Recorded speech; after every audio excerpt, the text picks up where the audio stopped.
समुद्घात की जो चर्चा आई थी वह क्यों आई थी?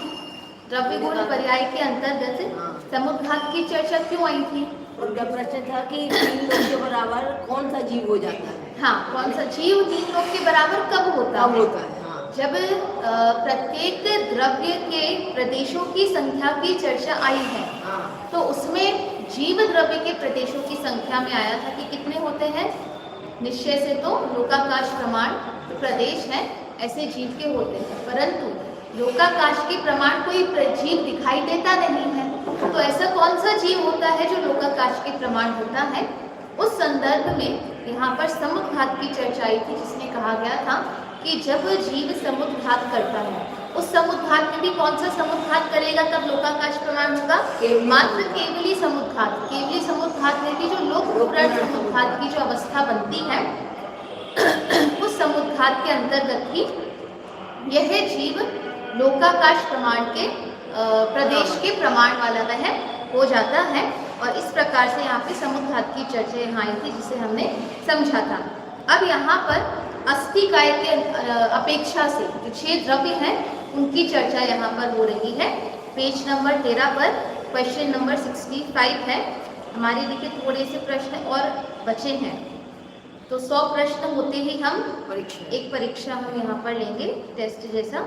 अभी तो खैर टाइम लगेगा, बहुत सारे मतलब विस्तार वाले प्रश्न हैं, जिसमें हाँ छोटे प्रश्न दिख रहे हैं, लेकिन उनमें बहुत कुछ है समझाने का, समय लग सकता है अभी। चलिए अस्थिकाय की चर्चा करते हैं। 6 द्रव्यों की जब हमने चर्चा की थी तब हमने देखा था कि 6 द्रव्यों को हम कितने प्रकार से विभाजित कर सकते हैं। हमने देखा था चेतन अचेतन के रूप में कर सकते हैं, मूर्तिक अमूर्तिक के रूप में हम कर सकते हैं, और अस्थिकाय अनस्थिकाय के रूप में कर सकते हैं, संख्या की अपेक्षा कर सकते हैं, प्रदेशों की अपेक्षा कर सकते हैं, क्रियावती शक्ति की अपेक्षा किए जा सकते हैं, जीव अजीव की अपेक्षा चेतन अचेतन में जैसे आ जाते हैं, जीव अजीव की अपेक्षा किए जा सकते हैं। उसी में अस्थिकाय और अनस्थिकाय के अनुसार भी मुख्य रूप से जो भेद हैं 6 द्रव्यों में, वो इसकी अपेक्षा से भी किए जाते हैं। उस दिन हमने ये भी बात की थी कि जो 6 द्रव्य हैं उनकी जो क्रम है, जो क्रम लिखे गए हैं, पहले जीव, फिर पुद्गल, फिर धर्म, अधर्म, आकाश, काल, ये किस अपेक्षा से हैं? तो उसमें भी पंचास्थिकाय की जो अस्थिकाय है उसकी अपेक्षा से भी हम देख सकते हैं कि जो काल द्रव्य है, काल द्रव्य को पीछे क्यों रखा गया?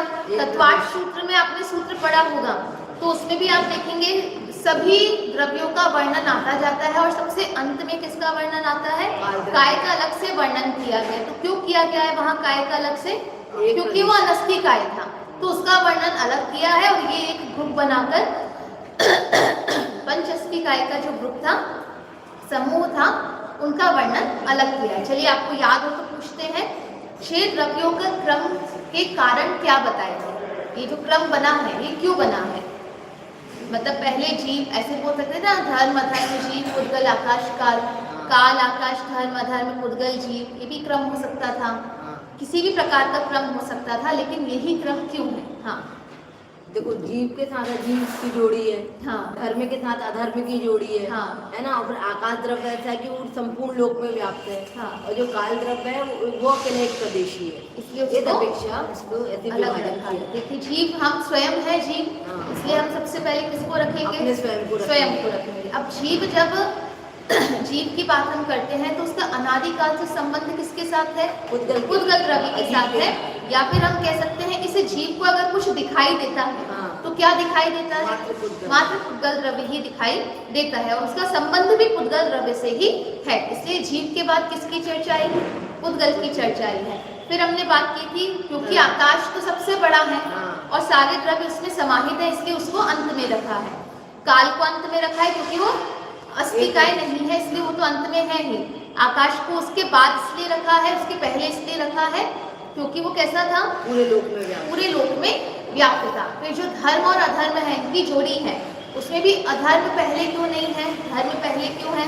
छोटे शब्द, हाँ, छोटा अक्षर छोटे शब्द है, इसलिए धर्म पहले है, अधर्म पाते हैं। ठीक है, इस प्रकार से इनके क्रम की चर्चा हमने की थी। अब देखिए यहाँ पे अस्थिकाय के अनुसार भी 6 द्रव्यों को हम समझते हैं। प्रश्न नंबर 65 है, अस्थिकाय किसे कहते हैं? तो यहाँ पे बहुत सरल एक लाइन की परिभाषा आती है, बहुप्रदेशी द्रव्य को अस्थिकाय कहते हैं। अस्थि का मतलब होता है होना और काय मतलब कायवान। कायवान का मतलब होता है शरीर, जो शरीर सहित है वो कायवान है। लेकिन यहाँ पर काय का अर्थ शरीर नहीं है, काय का अर्थ प्रदेश है। जो प्रदेशवान हो उसे अस्थिकाय कहते हैं। लेकिन 6 द्रव्य में कौन सा द्रव्य है जो प्रदेशवान नहीं है? काल द्रव्य नहीं, प्रदेशवान तो सब है, हाँ। लेकिन एक प्रदेशी मात्र काल द्रव्य। हाँ, यद्यपि प्रदेश वाले तो सारे ही द्रव्य हैं, 6 द्रव्य जो है वो प्रदेशों से युक्त ही है। बिना प्रदेश का अप्रदेशी कोई भी द्रव्य नहीं है। तो ये जो काल द्रव्य है उसको अप्रदेशी अनस्थिकाय क्यों कहा? क्योंकि मात्र एक प्रदेश है। तो एक प्रदेश कहते हैं ना कि ना के बराबर जैसा है, इस अपेक्षा से उसको क्या कह दिया है? अनस्थिकाय। उसको अनस्थिकाय उसको कह दिया गया है। अस्थिकाय में अस्थि का मतलब है होना और काय का मतलब है प्रदेश। तो जो प्रदेशवान द्रव्य है, जो बहुप्रदेशी द्रव्य है, एक से अधिक प्रदेश वाले जितने भी द्रव्य हैं वे सभी किसके अंतर्गत आते हैं? अस्थिकाय के अंतर्गत आते हैं। अस्थिकाय के कितने भेद हैं देखते हैं। अस्थिकाय के 5 भेद हैं, जीव, उद्गत, धर्म, अधर्म और आकाश। इन 5 द्रव्यों को पंचास्थिकाय भी कहते हैं, क्योंकि पंच है 5 है इसलिए पंचास्थिकाय भी इनको कहते हैं। काल कैसा है? काल बहुप्रदेशी नहीं है इसलिए वह अस्थिकाय भी नहीं है। जिसके बहुप्रदेश नहीं है, बहुप्रदेश का मतलब कैसा है? वो एक प्रदेशी है। बहुप्रदेश कहाँ से प्रारंभ होते हैं? 2 से। ठीक है, 2 प्रदेश के बाद से बहुप्रदेश प्रारंभ होता है। क्योंकि अगर 2 प्रदेशों को भी बहुप्रदेश नहीं कहेंगे तो जो पुद्गल द्रव्य हैं, जो 2 अणु वाले हैं, 2 अणु का जो स्कंध बनता है वे भी जो कहेंगे अस्थिकाय कहने में नहीं आता है। जैसे हिंदी में होता है ना एक वचन और बहुवचन, तो एक के बाद जितनी भी संख्या है वो किस में आ जाती है? बहुवचन में, मतलब बहुत के अंतर्गत वह आ जाती है। ऐसे ही मात्र जो काल है वो एक प्रदेशी है इसलिए अनस्थिकाय है, और 2 अणु के बाद से जितने भी प्रदेश वाले द्रव्य हैं वो सारे किस में आ गए हैं? वे सारे अस्थिकाय के अंतर्गत, बहुप्रदेशी के अंतर्गत वे आ जाते हैं। काल बहुप्रदेशी नहीं है इसलिए वह अस्थिकाय भी नहीं है। अब बात करते हैं पुद्गल परमाणु भी एक प्रदेशी है तो वह अस्थिकाय कैसे हुआ? क्योंकि पुद्गल परमाणु जो मूल रूप से शुद्ध अवस्था में अगर हम पुद्गल को देखते हैं तो कैसा दिखाई देता है? एक प्रदेशी है, अणु वाला जो है एक प्रदेशी वाला होता है। तो उसको अस्थिकाय क्यों कहा गया है? तो उत्तर क्या है? पुद्गल परमाणु एक प्रदेशी होने पर भी शक्ति की अपेक्षा से अस्थिकाय है, अर्थात वह स्कंध रूप होकर बहुप्रदेशी हो जाता है। इसीलिए उपचार से उसे भी क्या कहते हैं? इसलिए उपचार से उसे भी अस्थिकाय कहते हैं। जो पुद्गल परमाणु है वास्तव में वो भी कैसा है? एक प्रदेशी है। लेकिन और कालाणु भी कैसा है? एक प्रदेशी है। तो दोनों एक प्रदेशी होने से दोनों को अनस्थिकाय में लेना चाहिए था। लेकिन कहते हैं कि पुद्गल द्रव्य में शक्ति है बहुप्रदेशी होने की, अणुओं का संग्रह करके स्कंध बनाने की शक्ति उसके पास है। एक प्रदेश से अधिक प्रदेश होने की शक्ति क्योंकि उसके पास होती है, इसलिए उसको किसके अंतर्गत लिया गया है? उसको अस्थिकाय के अंतर्गत लिया है। कालाणु भी एक प्रदेशी है लेकिन उसके अंदर अणुओं को, कालाणुओं को जोड़कर बहुप्रदेशी होने की शक्ति उसमें नहीं है। वो एक एक अणु ही है और एक एक अणु कैसे है? अलग अलग ही है, स्वतंत्र ही है। वो कभी भी मिलकर 2 अणु, 2 कालाणु, 3 कालाणु, 4 कालाणु रूप में नहीं हो सकते हैं। इसलिए वास्तव में वो ही अनस्थिकाय के अंतर्गत लिया गया है। और मुख्य रूप से देखें तो 6 द्रव्यों में हम देखें तो पुद्गल द्रव्य का एक अणु और कालाणु मतलब काल द्रव्य ये अनस्थिकाय है, और पुद्गल द्रव्य के 2 स्कंद से लेकर अनंत स्कंद वाला बहुप्रदेशी होने से अस्थिकाय है, और बाकी के जीव, धर्म, अधर्म, आकाश तो अस्थिकाय है। ठीक है, हमारे पंचास्थिकाय में अस्थिकाय के लिए क्या शब्द आया है? अणुमहान। अणुमहान शब्द आया है। पंचास्थिकाय में अस्थिकाय के लिए शब्द ही क्या आया है? अणुमहान। अणुमहान का मतलब क्या है? बहुत प्रदेशी, बहुत प्रदेशी। मतलब महान, उसमें 3 अर्थ आते हैं। एक आता है अणु से महान, अच्छा, ठीक है। अणु महान मतलब अणु जो महान बन गया है, बड़ा बन गया है वो। और एक आता है अणु और महान, ऐसे 3 अर्थ उसके निकलते हैं। तो अणु से महान का मतलब क्या है?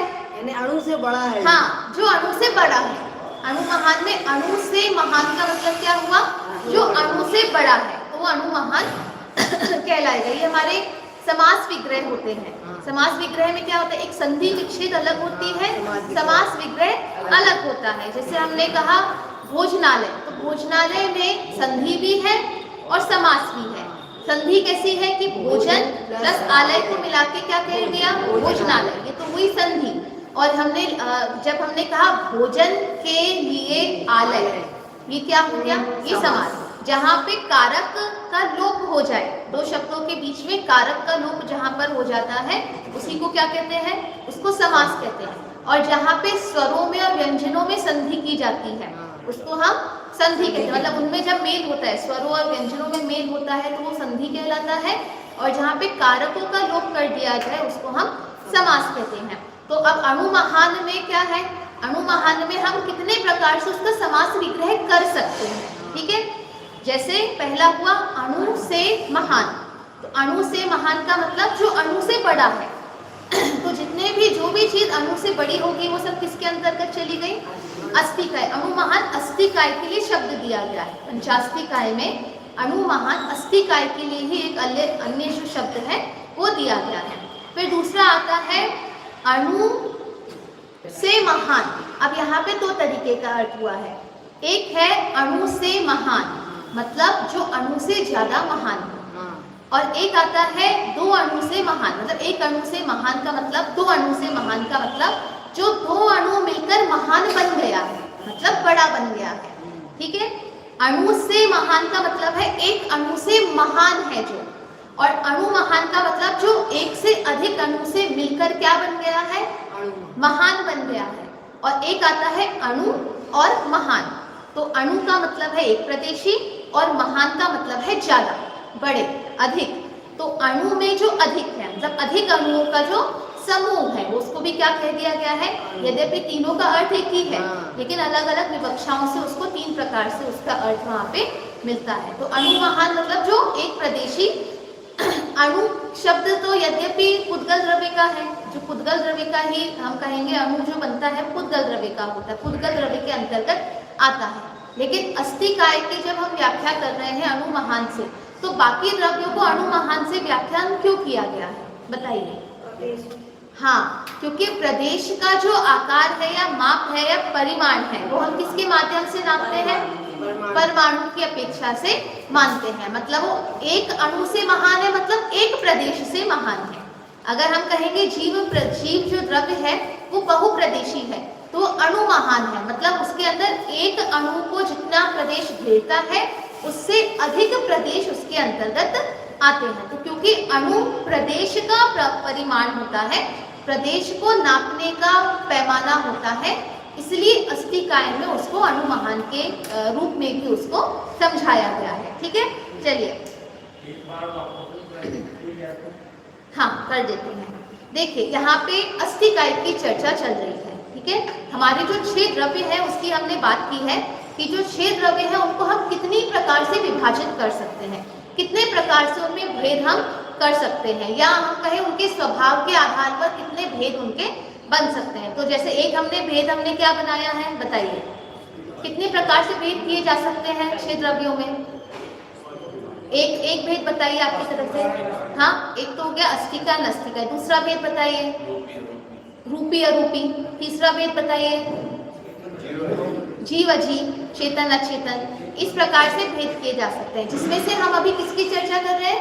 अस्थिकाय के माध्यम से हम उसकी चर्चा कर रहे हैं। अस्थिकाय का अर्थ होता है, अस्थि मतलब होना, और काय का मतलब यहाँ पे शरीर के अर्थ में नहीं लिया गया है, काय शब्द लिया है यहाँ पे प्रदेशवान। हाँ, बहुप्रदेशी।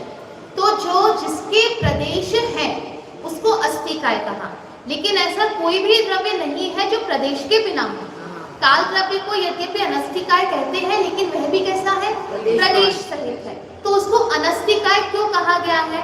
तो अनस्तिकाय कहते हैं क्योंकि एक प्रदेशी है, और अनंत प्रदेश और असंख्यात प्रदेशों के सामने एक प्रदेश की कोई गिनती नहीं होने से मानो वो कैसा है कि मानो उसके प्रदेश ही नहीं हो, ऐसा कहा जाता है। तो इसीलिए अस्तिकाय का अर्थ निकलता है बहुप्रदेशी द्रव्य को अस्तिकाय कहते हैं। ठीक है, एक हमारे समास विग्रह में ही एक आता है, भूल गई, उसमें ऐसा था उनोदरा करके, हाँ उनोदरा, जिसका पेट ही नहीं है, हाँ, ऐसी कन्या, ऐसी कन्या, उनोदरा शब्द आता है कि जिसका उदर ही नहीं है, पेट ही नहीं है, उसको उनोदरा शब्द आता है। ठीक है, अब ऐसा कोई हो सकता है जिसका पेट ही ना हो? ऐसा कोई व्यक्ति हो सकता है जिसका पेट ही नहीं है, मतलब पेट नहीं है, कमर ही नहीं है, होता है कोई ऐसा कि नहीं होता? तो उनोदरा नाम की, उनोदरा प्रकृति की कोई लड़की या कोई कन्या मिल सकती है कि नहीं मिल सकती? तो फिर उनोदरा कौन है कि उसकी इतनी पतला पेट है या इतनी पतली कमर है कि मानो वो कैसी है? ना के बराबर है। तो इसीलिए उसको क्या शब्द दिया है? उनोदरा। हाँ आप क्यों इशारा कर रहे हैं? तो जैसे वहां पे ये समास विग्रह के अंतर्गत ही ये भेद आता है। तो उनोदरा मतलब ना उदरा इति उनोदरा, ऐसे करके उसका अर्थ निकलता है कि जिसका उदर ही नहीं है, ऐसी उनोदरा या उनोदर भी शब्द प्रयोग कर सकते हैं कि जो व्यक्ति जिसका उदर ही नहीं है। उनोदरा में स्त्रीलिंग हो गया है, उनोदर में पुल्लिंग हो गया है। तो वहां पे अर्थ यही निकलता है कि क्योंकि उसके उदर तो है, पेट तो है, लेकिन ना के बराबर है, इसलिए उसको क्या कह दिया गया है? उनोदरा, कि उसका उदर ही मानो नहीं है। ऐसे ही जो कालाणु है या काल द्रव्य है, यद्यपि उसके प्रदेश तो है, कितने प्रदेश है? लेकिन एक ही है, तो मानो वो एक प्रदेश भी उसके नहीं है के बराबर है। क्यों नहीं के बराबर है? अन्य द्रव्यों के आधार पे, अन्य द्रव्यों की संख्या की अपेक्षा, क्योंकि अन्य द्रव्य तो असंख्यात प्रदेशी, अनंत प्रदेशी है, उनकी अपेक्षा से एक प्रदेश कैसा है? ना के बराबर ही है, इसलिए उसको क्या कहा गया है? उसको अनस्तिकाय कहा गया है।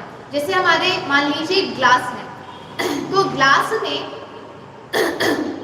हमने पानी भरा, ठीक है, तो एक पानी तो है जो पूरा भरा हुआ है, एक पानी है जो थोड़ा बहुत भरा हुआ है, एकदम 1 घूंट का या 2-3 घूंट का पानी भरा है, और एक में हमने पानी पी लिया है। अब जब हमने वो ग्लास देखा तो जिसमें से पानी पी लिया है, तो उसमें पानी है या नहीं है? है। कितना है? 2-3 बूंद तो है। देखो 2-3 बूंद जो उसमें रह जाता है, उतना पानी उसमें है कि नहीं है? है। लेकिन उसको पानी है कहेंगे कि नहीं कहेंगे? कि नहीं कहेंगे। किस अपेक्षा से? पीने की अपेक्षा से। अगर हमको जल पीना है तो हम क्या कहेंगे? कि पानी नहीं है। और अगर हमारे वो बर्तन सूखे थे, बर्तन धुले थे, और अब हमको उसे जमाना है, और हमने उसमें देखा उसमें वो 2-3 बूंद पानी है, तो अब वो पानी है या नहीं है? अब है। तो हम किस दृष्टि से पानी देख रहे हैं, उस अपेक्षा से वो कहलाएगा कि पानी है या पानी नहीं है। ऐसे ही जब हम बहु प्रदेशों की अपेक्षा से द्रव्यों को देखेंगे तो काल द्रव्य कैसा है? अनस्तिकाय है मतलब उसके प्रदेश नहीं है, बहु प्रदेशी वह नहीं है, अनस्तिकाय है। लेकिन जब हम प्रदेशों की संख्या की अपेक्षा से विचार करें तो उसका एक प्रदेश अभी भी है, एक प्रदेश वाला वह द्रव्य अभी भी है। तो ऐसे पंचास्तिकाय की चर्चा यहाँ चल रही है, जहाँ पर हमने देखा 6 द्रव्यों में 5 द्रव्य कैसे हैं? अस्तिकाय है, और एक काल द्रव्य कैसा है? अनस्तिकाय है। अब कहा कि जो पुद्गल द्रव्य है उसके भी तो एक ही अणु है, तो उसको भी अनस्तिकाय कहना चाहिए था, वो अस्तिकाय के अंतर्गत क्यों आया? तो फिर उत्तर आता है क्योंकि पुद्गल द्रव्य में अणुओं को मिलाकर स्कंदन होने की शक्ति होती है, अर्थात बहु प्रदेश वाला होने की शक्ति उसके अंदर होती है, इसलिए उसको किसके अंतर्गत लिया गया है? अस्तिकाय के अंतर्गत लिया गया है। अब हमने चर्चा की थी, फिर हमारी चर्चा अणु महान पर चल रही थी कि जो अस्तिकाय है उसके लिए पंचास्तिकाय में अणु महान शब्द भी आया है, जिसका अर्थ है कि जो अणुओं से महान है, एक अणु से बड़ा होने से, अणु महान होने से अस्तिकाय को अणु महान भी कहते हैं। ठीक है, अस्तिकाय की इतनी ही चर्चा यहाँ पर आई है, जिसमें सामान्य रूप से 5 द्रव्य अस्थिकाय है, 1 द्रव्य अनस्थिकाय है। अस्थिकाय का अर्थ क्या है, उसी की चर्चा यहाँ पर आई है। चलिए अब हम अगला जो हमारा प्रकरण है उसकी चर्चा हम करते हैं।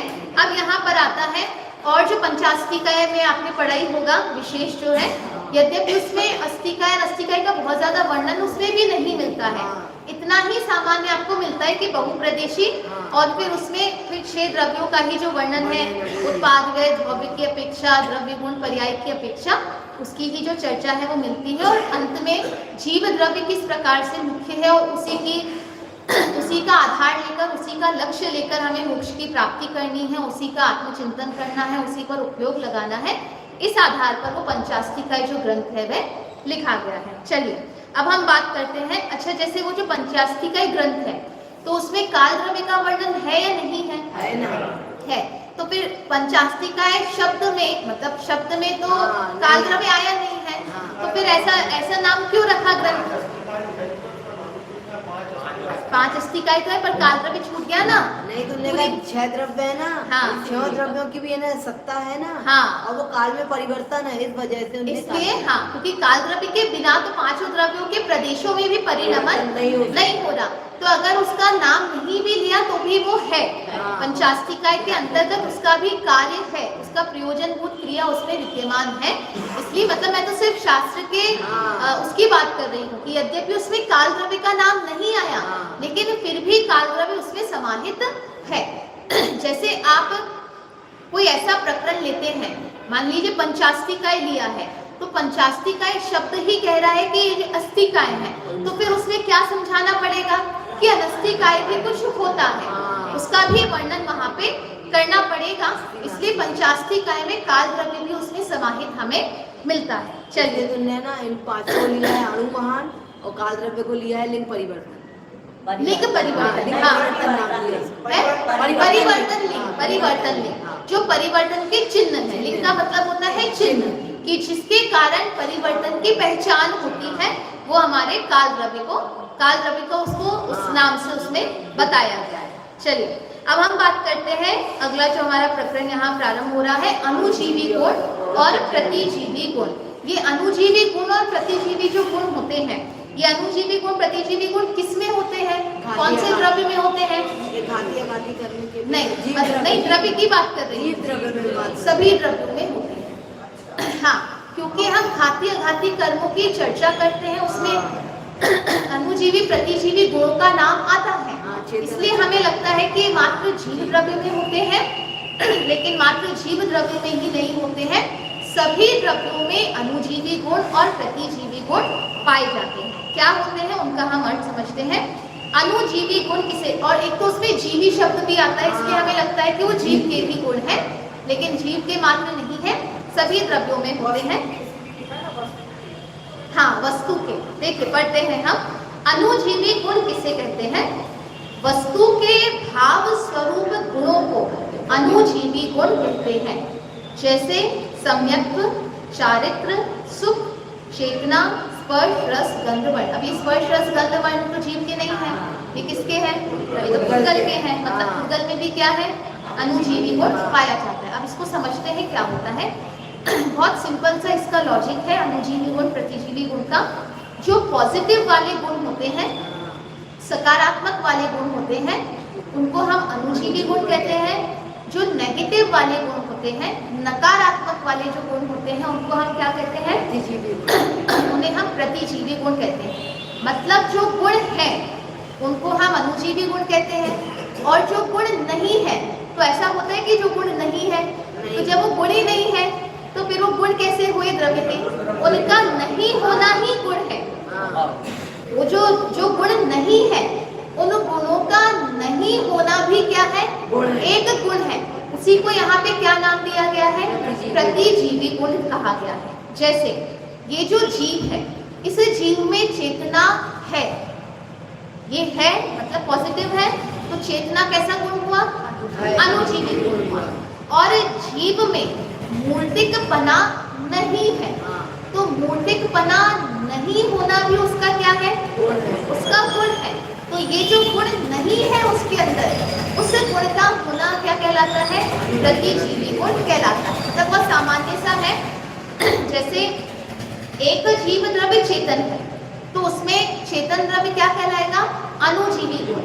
और यही चेतनता अन्य 5 द्रव्यों में नहीं है, तो बाकी सारे द्रव्य कैसे हैं? अचेतन है। ये अचेतनता ही उनका गुण है। और कौन सा गुण कहलाएगा? प्रतिजीवी गुण। इसलिए उसको कहा है अभाव स्वरूपी गुण। उन गुणों का अभाव होना ही क्या है? उसका गुण है। जैसे मान लीजिए शक्कर मीठी है, तो शक्कर में मिठास उसका गुण है, लेकिन मात्र मिठास ही उसका गुण नहीं है। उसमें खारापन नहीं है, ये भी उसका गुण है। उसमें कड़वाहट नहीं है, ये भी उसका गुण है। उसमें और क्या है? खटास नहीं है, ये भी उसका गुण है। तो मिठास तो उसका भाव स्वरूपी गुण हुआ, अणुजीवी गुण हुआ। और जो खटास है, शर्करा है, कड़वाहट है, ये नहीं होना भी उसका गुण होने से कैसा है?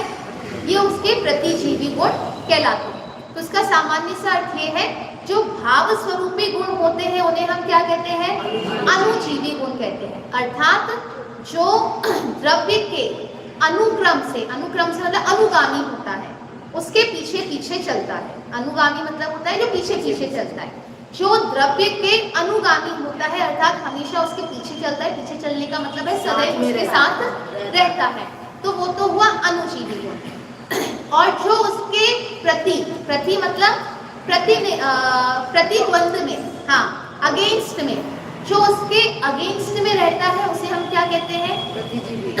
उसे हम प्रतिजीवी गुण हम कहते हैं। जैसे कोई व्यक्ति है, तो कोई व्यक्ति की अगर हमें अच्छाई बतानी हो तो हम क्या कहेंगे? जैसे कोई जैन है, मान लीजिए कोई जैन व्यक्ति है, ठीक है। अब उस जैन व्यक्ति की हमें अच्छाई बतानी हो तो हम क्या कहेंगे? वो रात में नहीं खाता, वो आलू प्याज नहीं खाता, वो अभक्ष्य भक्षण नहीं करता। मतलब वो तो ये नहीं कर रहा है, तो ये नहीं करने वाले काम उसके गुण कैसे हो सकता है? तो बोले जो नहीं कर रहा है वही उसके क्या है? गुण है। नहीं करना ही उसका क्या है? गुण है। हम ये नहीं कहते वो दिन में खाता है, हम ये नहीं कहते वो भक्ष्य पदार्थ खाता है, या हाँ छना पानी तो फिर भी बोलते हैं हम कि छना पानी पीता है, लेकिन हम ये चीज नहीं बोलते कि वो दिन में खाता है। हम क्या बोलते हैं? वो रात में नहीं खाता है।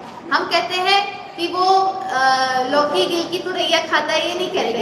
हम कहते हैं वो आलू प्याज नहीं खाता है, ठीक है। तो नहीं खाना मतलब नकाहा, अनछना जल उपयोग में नहीं, हाँ अनछना जल उपयोग में नहीं लेता है। तो हम काम तो उसके वो बता रहे हैं जो वो नहीं कर रहा है, लेकिन नहीं करने वाले काम ही उसके क्या बन रहे हैं? उसके गुण बन रहे हैं। अगर कोई अधिकारी हो तो हम कहेंगे रिश्वत नहीं लेता, तो नहीं लेना उसका गुण है। मतलब वो तो कुछ कर ही नहीं रहा, नहीं ले रहा है ना, मतलब कुछ काम तो नहीं कर रहा, लेकिन कह रहे हैं वो नहीं करना ही उसकी क्या है? उसके गुण है, उसकी ईमानदारी की पहचान है। ऐसे ही कुछ गुण तो हमारे अंदर होते हैं, वो भी हमारे गुण हैं।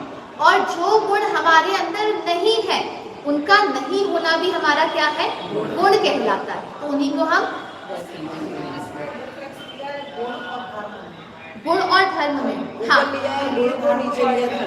गुण और धर्म के अंतर्गत इसलिए लिया है, जोड़े में होते हैं। इसलिए जो गुण होते हैं उनकी जोड़ी ऐसे नहीं बनती है, लेकिन जो धर्म होते हैं उनकी जोड़ी बनती है।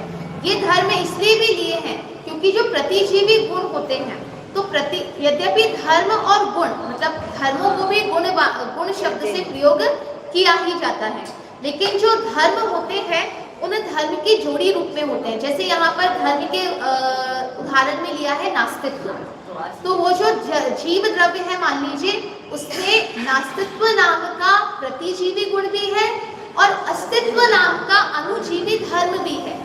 मतलब नास्तित्व नाम का धर्म भी है और अस्तित्व नाम का भी है। लेकिन उसी जीव में जैसे चेतना नाम का गुण है, तो चेतना नाम का गुण भी है और अचेतना नाम का गुण भी है, ऐसा नहीं है।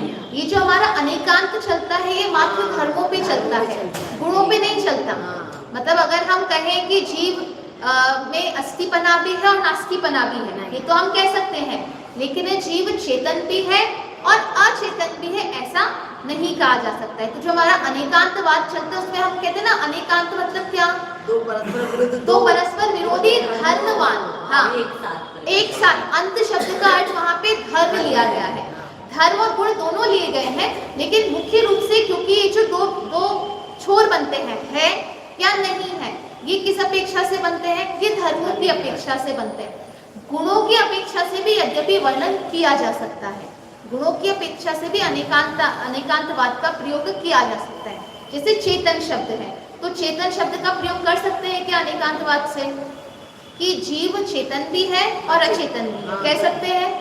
कह सकते हैं। जीव अपनी चेतनता से, अपने ज्ञान दर्शन से चेतन है और अन्य के ज्ञान दर्शन से कैसा है? अचेतन है। एक परमानंद स्तोत्र में बहुत अच्छे से इसका वर्णन के, जो विवक्षा आपने नहीं पढ़ी होगी कभी, कि ज्ञान रूप भी है और अज्ञान रूप भी है। तो भाई दोनों रूप कैसा है कि अपने ज्ञान गुण के कारण ज्ञान रूप है और अन्य जीव के ज्ञान गुण के कारण कैसा है? अज्ञान रूप है। अभी हमारे वीर सागर जी आए थे, उन्होंने ये प्रकरण लिया था, तो उन्होंने बहुत, आपको अगर याद हो तो उन्होंने बहुत सारे उदाहरण इसके लिए उन्होंने दिए थे कि ऐसा कोई वाक्य, उन्होंने कहा था आप कोई भी वाक्य बताओ और मैं उसको सही सिद्ध करके बताऊंगा। जैसे अगर उन्होंने कहा सिद्ध दुखी होते हैं, आप इसको सिद्ध कर सकते हैं क्या कि सिद्ध दुखी होते हैं? नहीं, दुखी है ही नहीं, वो किसी अपेक्षा से दुखी नहीं है, लेकिन उन्होंने सिद्ध किया था कि सिद्ध दुखी है। कैसे किया था? कोई व्यक्ति है जिसका नाम सिद्ध है, वो दुखी है ना? तो ये विवक्षा भी लगती कि भाई हम किस अपेक्षा से, यही अनेकांतवाद उन्होंने समझाया था कि आप ऐसे कोई भी वाक्य मुझे बताओ, मैं उसको सही सिद्ध करके बताऊंगा। तो जैसे किसी ने इसी प्रकार का कोई वाक्य दिया था कि सिद्ध दुखी होते हैं, तो उन्होंने कहा एक व्यक्ति है उसका नाम सिद्ध है, होते भी है नाम, और वो दुखी है। अब वो वाक्य कैसा हो गया? वो वाक्य सही हो गया। इसी को अनेकांतवाद वहां पे उन्होंने, उसकी व्याख्या उन्होंने की थी। चलिए इसको हम अब एक बार इसकी परिभाषा समझते हैं, और जो घाती अघाती कर्म के अनुसार अनुजीवी प्रतिजीवी गुण की विवक्षा होती है उसको भी हम समझेंगे। अनुजीवी गुण किसे कहते हैं? वस्तु के भाव स्वरूपी गुणों को अनुजीवी गुण कहते हैं, जैसे सम्यक्त्व, चारित्र, सुख, चेतना, स्पर्श, रस, गंध, वर्ण। अब यहाँ पे एक ही वस्तु की अपेक्षा से अगर हम देखें तो जीव में सम्यक्त्व है लेकिन असम्यक्त्व नहीं है। असम्यक्त्व है क्या? नहीं, मिथ्यात्व है। हाँ, मिथ्यात्व है। सम्यक गुण की ही मिथ्या, जो कहेंगे मिथ्या पर्याय है, मिथ्या परिणमन जो है, विपरीत परिणमन चल रहा है, लेकिन मिथ्यात्व नाम का कोई गुण नहीं है। जीव में असम्यक्त्व या मिथ्यात्व नाम का गुण नहीं है।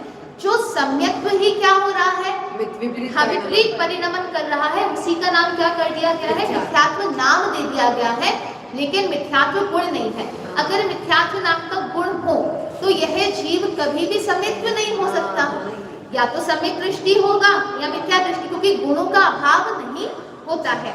धर्म अधर्म में जो पर्याय है वो बदलती रहती है, एक साथ दोनों पर्याय चल सकती हैं, लेकिन गुणों में एक साथ दो पर्यायों का परिणमन नहीं हो सकता है। जैसे चारित्र है, तो अचारित्र किसे कहा गया?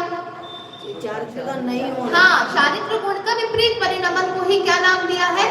अचारित्र। लेकिन वो चारित्र से रहित है, ये भाव वहां पे नहीं लिया गया। देखिए जो ये अचारित्र शब्द, ऐसा नहीं, चारित्र का नहीं होना है ना, यानी विपरीत होना, तो वो तो मिथ्या चारित्र है, और चारित्र का नहीं होना वो आचारित्र है। देखो इसको भी हम समझते हैं। हाँ, चारित्र का नहीं होना, इसको हमने अचारित्र कहा, और चारित्र का विपरीत परिणमन होना, इसको हमने मिथ्या चारित्र कहा। लेकिन ये जो अचारित्र है, ये अचारित्र मतलब क्या है? सम्यक चारित्र का नहीं होना, उसको अचारित्र कहा गया। लेकिन जैसे जो चीज चौथे गुणस्थानवर्ती जीव है, ठीक है, ये चौथे गुणस्थानवर्ती जीव सम्यक चारित्रवान है कि नहीं है? है, मतलब आंशिक रूप से, जो उसके आंशिक रूप से जितना उसके चारित्र प्रकट होता है वो है। और वो अचारित्रवान है कि नहीं है? कि जितना उसने चारित्र भी नहीं किया है वो उसके अचारित्र में लिया गया है, लेकिन अचारित्र नाम का गुण नहीं है। यद्यपि वो जो आगे के चारित्र है उसके अंदर स्वभाव रूप में विद्यमान है, जब समय आएगा, जब उसके गुणस्थान बढ़ेंगे, तब उसको वो क्या करेगा? तब उसको वो प्रकट करेगा, उसका परिणमन होगा। क्योंकि वो चारित्र भी प्रकट नहीं है, इस अपेक्षा से उसे क्या नाम दिया है? अचारित्र दिया है। लेकिन अचारित्र यहाँ पे चारित्र का अभाव नहीं कहा गया है, चारित्र का प्रकट पने का अभाव कहा गया है। चारित्र नहीं है ऐसा नहीं है, उस रूप चारित्र के प्रकट पने का अभाव रूप में उसे कहा है। जितना चारित्र है वो सम्यक रूप से है और जितना चारित्र प्रकट नहीं है वो अचारित्र रूप से उसको कहा गया है। ठीक है, तो जो भाव स्वरूपी गुण है उनको अनुजीवी गुणों में सम्यक्त्व हो गया, चारित्र हो गया, सुख हो गया। अब ये जो सुख है तो दुख भी तो है, तो दुख रूप गुण है क्या जीव में कि नहीं? सुख प्रकट नहीं है, उसी का नाम क्या लिया गया है? उसी को यहाँ पे दुख नाम दिया गया है। ऐसे ही पुद्गल में स्पर्श रस गंध वर्ण, धर्म में स्थितिकरण, अधर्म में गति हेतुत्व, अधर्म में स्थिति हेतुत्व, आकाश में अवगाहन हेतुत्व, काल में परिणमन हेतुत्व आदि। यही अकेले भाव स्वरूपी नहीं है, और भी अन्य उनके अंदर भाव स्वरूपी गुण हैं। जो उनके अंदर हैं गुण वे उनके सभी क्या कहलाएंगे? भाव स्वरूपी गुण वे कहलाते हैं। अब प्रतिजीवी गुण की बात करें, वस्तु के अभाव स्वरूपी धर्म को प्रतिजीवी गुण कहते हैं। तो वहां पे भाव स्वरूपी गुण थे क्योंकि उनकी जोड़ी नहीं है। ठीक है, उनके अगेंस्ट में ऐसा कोई खड़ा नहीं है कि चेतन भी है और अचेतन भी है। जीव में चेतनता है तो अचेतनता नहीं है। ठीक है, उसी द्रव्य की अपेक्षा से हम बात करें। लेकिन अभाव स्वरूपी कैसे होते हैं? इनकी दोनों विवक्षाएं हो भी सकती हैं और नहीं भी हो सकती हैं। जैसे वस्तु के अभाव स्वरूपी धर्म को प्रतिजीवी गुण कहते हैं, नास्तित्व।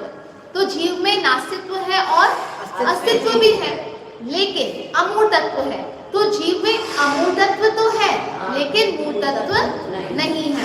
जीव में पुद्गल आदि द्रव्य में अचेतनत्व तो है लेकिन चेतनत्व नहीं है। परंतु चेतन के अगेंस्ट में अचेतनत्व धर्म हमें मिलता है, इसलिए इनको हमने क्या कहा है? धर्म रूप में हमने इन्हें कहा है। जैसे ऊपर सुख गुण था तो जीव द्रव्य में सुख गुण है और बाकी सभी द्रव्यों में दुख गुण है, ऐसा नहीं है। ठीक है, सुख की ही पर्याय को दुख नाम दिया गया है, सम्यक्त्व की ही पर्याय को मिथ्यात्व नाम दिया गया है, चारित्र की ही पर्यायों को क्या नाम दिया गया है? मतलब अचारित्र या मिथ्या चारित्र नाम दिया गया है। ऐसे ही लेकिन नास्तित्व की पर्याय को अस्तित्व नाम नहीं दिया, नास्तित्व के अगेंस्ट में ही अस्तित्व नाम का गुण है। ठीक है, इसलिए अगर जीव द्रव्य में सुख गुण है तो अन्य सभी द्रव्यों में दुख गुण है, ऐसा नहीं है, क्योंकि सुख गुण है, धर्म नहीं है। उसके जोड़ी वाला कोई गुण नहीं प्राप्त होता है। लेकिन नास्तित्व का जोड़ी वाला गुण मिलेगा, अमूर्तत्व का जोड़ी वाला मूर्तपना मिलेगा, अचेतन का जोड़ी वाला चेतन जो धर्म है या गुण है वो हमें प्राप्त होता है। अब हम बात करते हैं, जब हम कर्मों की बात करते हैं जिसमें घाती कर्म और अघाती कर्म की चर्चा होती है। जहाँ पे घाती कर्म की चर्चा हम करते हैं तो उसमें कहते हैं जो जीव के अनुजीवी गुणों का घात करने में समर्थ होते हैं उन्हें घाती कर्म कहते हैं। और अघाती कर्म किसे कहते हैं?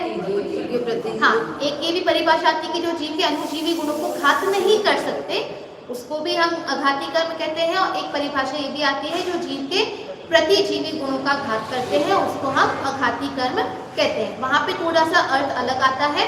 वहाँ पे अनुजीवी गुण उनको कहा गया है जिन गुणों का कितना भी जीव का विकारी परिणमन हो तो भी आंशिक रूप से वो हमेशा प्रकट रहेंगे, उनको अनुजीवी गुण कहा गया है। मतलब घाती कर्म जिन गुणों का घात करते हैं वो उनको कितना भी घात कर ले, लेकिन चाहे कितने भी विकारी परिणमन उस जीव का हो, विकृत परिणमन उसका हो, तथापि वे अनुजीवी गुण आंशिक रूप से सदैव क्या रहेंगे? विद्यमान रहेंगे। ऐसे गुणों को तो क्या कहा गया है? अनुजीवी गुण कहा है। तो चार घाती कर्म कौन से हैं? ज्ञानावर्णी और अंतराय। ठीक है, तो ज्ञानावर्णी कर्म कितना भी ज्ञान गुण का घात करे लेकिन कभी इतना घात नहीं कर सकता कि उसको पूर्ण रूप से क्या कर सके? अभाव कर सके। इसका मतलब उसका कुछ ना कुछ अंश कैसा होगा? विद्यमान रहेगा ही रहेगा। दर्शनावर्णी कर्म का भी ऐसा है, दर्शन गुण हमेशा थोड़ा बहुत विद्यमान रहेगा ही रहेगा। ऐसे ही मोहनीय कर्म है, तो मोहनीय कर्म किसका घात करता है? सुख का घात करता है। लेकिन सुख गुण को पूर्ण, यद्यपि हम जीव जो है वो पूर्ण रूप से दुखी ही है, किसकी अपेक्षा से है? निराकुल सुख की अपेक्षा से। लेकिन जो अतीन्द्रिय सुख, इंद्रिय सुख का जो वेदन हो रहा है या सुख दुख का जो वेदन हो रहा है, उसकी अपेक्षा से कहेंगे वो पूर्ण रूप से उसका घात करने में समर्थ नहीं है। ऐसे ही अंतराय कर्म जो है वह भी क्या होता है? पूर्ण रूप से घात करने में समर्थ नहीं होता है। इसको हम सामान्य रूप से ऐसे भी समझ सकते हैं, जिन गुणों में या जिन कर्मों में क्षयोपशमिक भाव लगता है वे सारे कौन से कहलाते हैं? अनुजीवी गुण कहलाते हैं। और जिन गुणों में क्षयोपशमिक भाव नहीं लगता है, अर्थात जिनको कर्म पूरी तरीके से घातने में समर्थ होते हैं, वो सारे गुण कौन से कहलाते हैं? प्रतिजीवी गुण होते हैं। जैसे अव्याबाधत्व, सूक्ष्मत्व, अगुरु लघुत्व, अवगाहनत्व, ये वाले जो गुण होते हैं कैसे होते हैं? प्रतिजीवी। ये प्रतिजीवी गुण है, क्योंकि इनको कर्म पूरी तरीके से घातने में समर्थ होते हैं। इनका आंशिक रूप भी जो है वो प्रकट नहीं होता है। जब तक कि उन अघाती कर्मों का नाश नहीं कर देंगे तब तक कि उनका आंशिक रूप जो है वो प्रकट नहीं हो सकता है। इसीलिए इन गुणों को क्या कहते हैं? प्रतिजीवी गुण कहते हैं। या दूसरा अर्थ हम कहें, क्योंकि इसे क्षयोपशमिक भाव नहीं लगता, कि थोड़ा सा सूक्ष्मत्व प्रकट भी है और थोड़ा सा नहीं भी है। जैसे ज्ञान गुण में कहते हैं ना, थोड़ा ज्ञान प्रकट भी है और थोड़ा नहीं है, थोड़ा दर्शन प्रकट है और नहीं है, थोड़ा सुख है और थोड़ा नहीं है। ऐसा इन गुणों में नहीं लगता है। सूक्ष्मत्व में, अव्याबाधत्व में, अगुरु लघुत्व में, अवगाहनत्व में या तो ये पूर्ण रूप से शुद्ध प्रकट होते हैं या इनका पूर्ण रूप से क्या होता है? घात किया जाता है। इसलिए इनको हम क्या कहते हैं? प्रतिजीवी गुण कहते हैं। अब मुझे एक बात बताइए, जो प्रतिजीवी गुण है, इन प्रतिजीवी गुणों का तो पूरा घात किया जा रहा है कर्मों के माध्यम से, तो भी उन कर्मों का नाम है अघाती कर्म। जबकि ये तो क्या कर रहे हैं? पूरी तरीके से घात रहे हैं। और वो पूरी तरीके से घात नहीं रहे हैं। जो अनुजीवी घाती कर्म है, वो अनुजीवी गुणों को पूर्ण रूप से घातने में समर्थ नहीं है, तो भी उनका नाम दिया है घाती कर्म। ऐसा क्यों? नष्ट होते हैं, वो घाती जब वो नष्ट होते चले जाना, मतलब नष्ट हुआ तो आपने उसका ज्ञान गुण केवल ज्ञान, हाँ, इसीलिए उसको अघातिया कहा। वो घात होगा, वो घातिया घात हुआ तो वो अघाती कर्म हुआ। नहीं, अघाती भी कर्म ही है। हाँ, जीव की अपेक्षा चर्चा है ना, जीव का या स्वभाव का कभी घात या स्वभाव का घात करते हैं ना, वो इस अपेक्षा घाती कहा है। देखिए, हाँ, देखिए, इसका सामान्य रूप से हम ऐसा समझे कि जब अरहंत अवस्था में जीव होते हैं तो अरहंत अवस्था में उनके वो जो 4 अघाती कर्म हैं वो हैं, उनको उन्होंने घाता नहीं है, तब अभी वो नष्ट नहीं हुए हैं। लेकिन तब भी होते हुए भी वो उनके ज्ञान, दर्शन, सुख और वीर्य में कुछ नहीं कर पा रहे हैं। ठीक है, उसमें बाधा नहीं पहुंचा पा रहे हैं, उसको घात नहीं पा रहे हैं। जो अघाती कर्म है वो उनको घात नहीं पा रहे हैं, इसलिए उसको एक तो क्या कहा है? अघाती कर्म। कि यद्यपि ये चारों ये जो 4 अघाती कर्म है, यद्यपि ये अपने अपने गुणों को पूर्ण रूप से घातने में तो समर्थ हैं, पूर्ण रूप से उनकी आंशिक एक समय की भी, एक अंश की भी उनकी आंशिक पर्याय भी, शुद्ध पर्याय प्रकट नहीं हो पा रही, लेकिन उसके आंशिक शुद्ध पर्याय प्रकट ना होने पर भी जीव को कोई फर्क नहीं पड़ रहा। उसके ज्ञान, दर्शन, सुख इत्यादि में कोई उसके अंतर नहीं पड़ रहा है, इसलिए एक तो उसको क्या कहा है? अघाती कर्म। दूसरी बात, जब अरहंत होते हैं तो अरहंतों ने 4 कर्मों का तो घात किया है, तो 4 और घात लेते, उसको नहीं घात सकते हैं। उसको तो क्या करना पड़ेगा? जैसा उनका समय होगा उस समय के अनुसार, मतलब जो भी जितनी भी उनकी आयु शेष होगी उसके अनुसार उनको भोग कर ही क्या होगा? जाना पड़ेगा। तो उसको घातने में समर्थ है क्या? कि उसको अरहंत भगवान भी घातने में समर्थ नहीं है, ये भी कह सकते हैं। यहाँ कहीं उनको घातने की आवश्यकता नहीं पड़ती है, उनको नष्ट करने के लिए कोई पुरुषार्थ करने की आवश्यकता नहीं पड़ती है, इसलिए भी उनको क्या कहा है?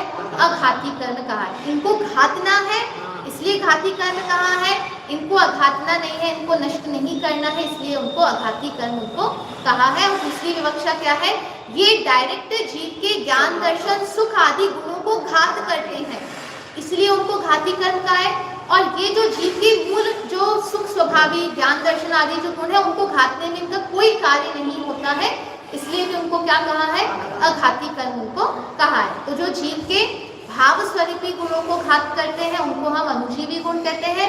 जो जीव के प्रतिजीवी गुणों का घात करने में समर्थ होते हैं उनको हम प्रतिजीवी गुण कहते हैं। या फिर ये अघाती कर्म अनुजीवी गुणों को घात करने में समर्थ नहीं होते, ये भी एक परिभाषा आती है ना, जो जीव के अनुजीवी गुणों को नहीं घातते उनको अघाती कर्म कहते हैं। मतलब ये जो प्रतिजीवी गुण है ये प्रतिजीवी गुणों को तो घात कर रहे हैं, अघाती कर्म प्रतिजीवी गुणों का घात तो कर रहे हैं, लेकिन ये अनुजीवी गुणों को घातने में समर्थ नहीं है, इसलिए भी ये कैसे है, अघाती कर्म इनको कहा गया है। तो ऐसे यहाँ पे अनुजीवी गुण और प्रतिजीवी गुण की अपेक्षा से हमने गुणों की चर्चा यहाँ पे की है।